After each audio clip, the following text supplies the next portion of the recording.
Le Grand Matin Sud Radio.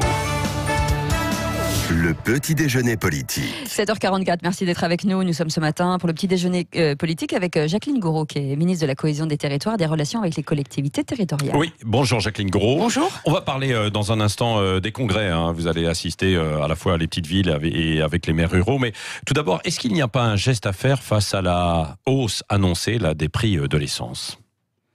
Alors, le gouvernement est très vigilant et regarde les conséquences de ce qui se passe, évidemment, chez les pays producteurs. Je rappelle, on a beaucoup parlé de cette potentialité de hausse, puisqu'il y a eu un drone qui a abîmé des régulations de puits de pétrole, etc. Mais je crois qu'il faut d'abord savoir, pour que les Français soient rassurés, que nous avons des stocks de pétrole qui sont très importants. Il y a une réserve à peu près de 90 jours en France et qu'il n'y a pas qu'un fournisseur de pétrole. Donc, pas d'affolement, mais le gouvernement prendra ses responsabilités s'il y avait une flambée des prix, bien évidemment. Oui, alors Jacqueline Gourault, vous avez vu que l'association UFC Que Choisir demande aussi à ce que soit supprimée, en attendant, s'il y a justement une flambée, la taxe sur la TVA, sur les carburants, destinée normalement à l'environnement. C'est d'une bonne idée ou pas ? Qu'elle soit supprimée. Oui, qu'elle soit supprimée. Oui. 14 centimes. Je pense qu'on a besoin de financer les politiques aussi d'environnement. Oui. On ne peut pas faire... Oui, mais elle est destinée normalement à l'environnement et elle n'y va pas forcément, quoi. Il y a une partie qui va, il y a des services publics en France qu'il faut financer. C'est toujours la même chose, il faut un équilibre entre tout. Les gens réclament toujours plus de services publics, il faut pouvoir les maintenir, les installer, les développer, les remettre parfois. Et puis, il y a une partie, bien sûr, qui va vers les politiques de transition énergétique. On a fait des primes à la conversion, on développe... oui, mais en attendant, les gens ont toujours besoin de leur voiture, de leur camionnette pour pouvoir se déplacer, pour travailler. Vous connaissez bien les territoires. Est-ce que vous n'avez pas peur qu'il y ait une nouvelle flambée également ? Alors là, je pense aux gilets jaunes. Vous savez, la crise du gilet jaune, effectivement, la crise des gilets jaunes, est née de l'idée de faire une taxe carbone, mais je dirais que c'était sûrement l'élément déclencheur, mais qu'il y avait, je dirais, quelque chose de plus profond. Et le gouvernement, depuis un an, fait beaucoup d'efforts en direction notamment du pouvoir d'achat. Vous savez que nous avons une baisse des impôts qui est tout à fait importante, et je pense que là aussi, nous avons répondu à une situation de toute une partie de la population qui souffrait. Alors, il y a sûrement d'autres réponses encore à apporter, mais la baisse des impôts est quand même quelque chose de significatif. Oui, un mot encore sur l'actualité politique du moment. Emmanuel Macron pousse à droite sur l'immigration. Il y a un certain trouble dans la majorité. Ça va légitimer, disent certains, le discours de Marine Le Pen. Qu'est-ce que vous en pensez ?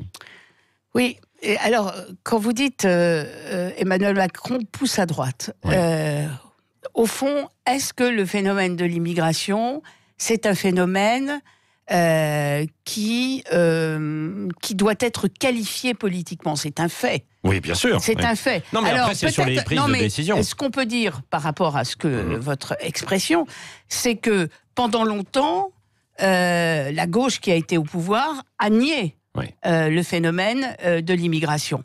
Et donc c'est pour ça qu'on dit que c'est plutôt une idée de droite, et que, bien sûr, c'est l'extrême droite qui s'est emparée de ce sujet. Alors, avec une manière de s'en emparer qui est le rejet, la stigmatisation, etc.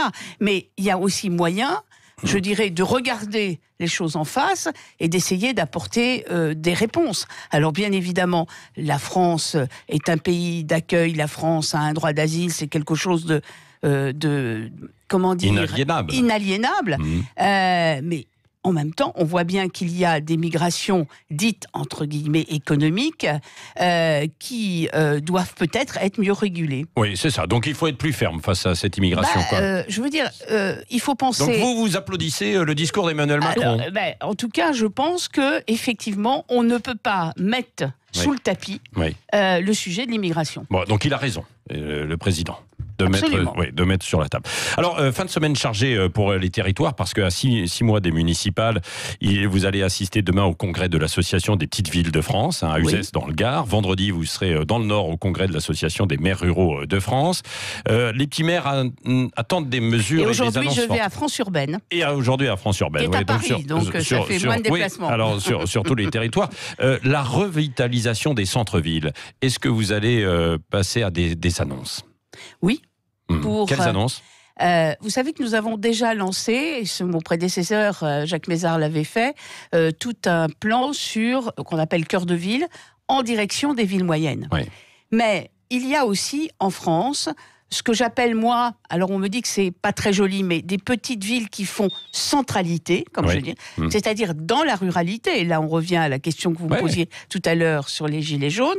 Dans la ruralité, il y a des petites villes qui peuvent faire 3000, 5000, 8000, ça dépend, habitants, et qui ont besoin d'être soutenues parce que elles sont au fond le pôle ou les pôles de la vie quotidienne des Français qui vivent dans la ruralité, c'est-à-dire où il faut trouver les services publics, où il faut trouver un commerçant, c'est-à-dire un boulanger, il faut trouver un boucher, un bistrot, etc., pour la vie, je dirais, quotidienne.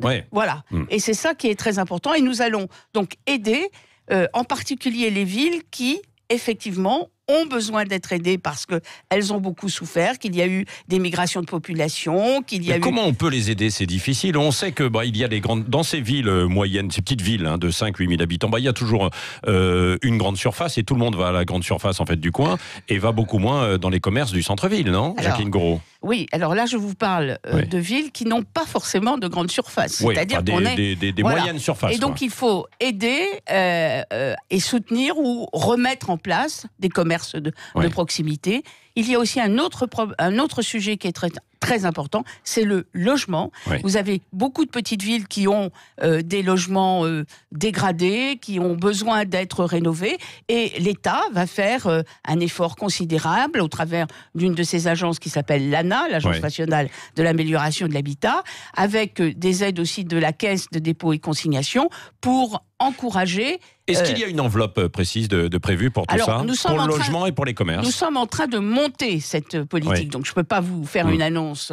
Je vais d'ailleurs, vous parliez des petites villes de France, le Premier ministre va faire l'annonce et on va mettre en chantier le dossier pour l'organiser et pour que ce soit prêt pour, je dirais, dans 6 mois, au lendemain des municipales. Ah, au lendemain des municipales, il y aura effectivement ce déblocage, quoi.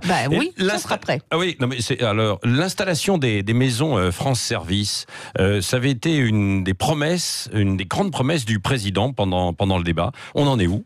Alors, nous sommes en train de, d'évaluer déjà celle qui existe, qu'on appelle MSAP, Maison de service au public. L'objectif, c'est de monter en qualité les maisons de service au public qui ne le sont pas, parce que on a constaté qu'il y a une très grande inégalité entre les maisons de service au public.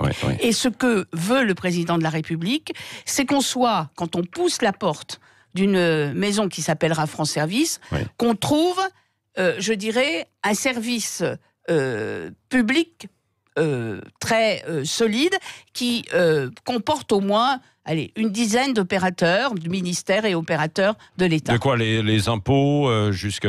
Voilà, la MSA, l'assurance maladie, alors on est à combien, les retraites, Pôle emploi, sur etc. 500, il y a 500 maisons France Service qui sont prévues, c'est ça? Alors, aujourd'hui, nous avons prévu d'en annoncer 300 pour le 1er janvier. Nous n'aurons aucun mal à le faire parce qu'il y a déjà un certain nombre de maisons de service au public qui sont au niveau, et puis nous allons en créer des nouvelles là où il n'y en a pas encore. Et puis ces maisons de service au public, je vous le dis, parce qu'elles peuvent être dans une mairie, puisque n'oublions pas que la mairie, c'est la première maison de service au public. Elles peuvent être dans des bâtiments d'une intercommunalité, dans un bâtiment de la Poste, dans une sous-préfecture, et ça peut même être mobile, puisque cela existe et que nous allons aussi développer, parce que les maisons de service au public ou France Service demain mobiles sont très intéressantes dans un certain nombre de territoires très ruraux. Par exemple, je vais vous parler d'un territoire que je connais de mieux en mieux, la Corse. Oui, d'accord. Bon, alors le mot de la fin avec Cécile de Ménibus, Jacqueline Gouraud. Nous avions ce matin un maire qui s'appelle Alain Castan, maire de Rouffignac de Sigoulez en Dordogne. Aujourd'hui, c'est 350 habitants qui gagnent 500 € par mois, indemnisés pour son travail. Ça fait 18 ans qu'il est maire. Est-ce que dans le cadre justement de la réforme de retraite, ces maires ruraux qui touchent un montant très très faible de retraite, est-ce qu'il ne faut pas revaloriser justement ces retraites? Est-ce qu'il ne faut pas les aider, leur filer des coups de main avant qu'ils s'arrêtent définitivement? Alors, dans la loi proximité et engagement que Sébastien Lecornu va porter, il y a une première chose, il va être donné la possibilité aux conseils municipaux d'améliorer les indemnités des maires. C'est-à-dire qu'avant, vous savez, il y a des strates par population, il y a une somme qui correspond. Eh bien, au fond, on va prendre les 3 premières strates et il y aura possibilité, et c'est le conseil municipal qui en décidera, de dépasser, de fusionner les 3 premières strates. Donc la rémunération, les indemnités vont augmenter. Tout ça pourquoi? Pour les convaincre qu'il y ait davantage de maires à se présenter au municipal? Si le conseil municipal en décide, car je rappelle que c'est une décision du conseil municipal. D'ailleurs, c'est une des premières choses que l'on vote après les élections. Et il y a le maire, les adjoints, et naturellement, la retraite est liée à la cotisation, c'est-à-dire aussi aux indemnités que vous recevez. Mais est-ce qu'ils pourront avoir une retraite minimum ? Ça, c'est un dossier qui est également dans le dossier des retraites. Mais ce qui est important d'abord, c'est qu'aujourd'hui, il y ait des indemnités qui soient correctes pour les maires qui sont à la tête de toutes petites communes. Et je dirais qu'en plus, ce sont ceux souvent qui ont le moins d'administration, bien évidemment, et qui sont le plus dérangés et qui font en même temps le maire, le dépanneur de ceci, le secrétaire de mairie. Voilà. Donc il est important qu'on revalorise et qu'on redonne la possibilité aux maires d'avoir une indemnité. Bon, c'est pour qu'il y ait un peu plus de monde à se présenter pour les municipales. À ce propos des municipales, dites-moi, Jacqueline Gouraud, comment ça évolue là, les relations entre La République En Marche et le MoDem? J'ai compris qu'il y avait un petit peu de friture sur la ligne, non? Vous savez, quand on prépare les municipales, il y a toujours des positions peut-être un peu différentes, mais je dirais ça existe même à l'intérieur des partis, comme vous pouvez le constater. Mais il n'y a pas de problème majeur. Bordeaux, il y a un petit problème quand même, non? Oui, pas seulement d'ailleurs avec le MoDem. D'autres sont sur cette position aussi, d'autres alliés d'En Marche. Effectivement, mais bon... les choses finissent toujours par s'arranger. Voilà. Merci Jacqueline Gouraud, ministre de la Cohésion des Territoires et des Relations avec les collectivités territoriales, qui était l'invitée ce matin de Sud Radio.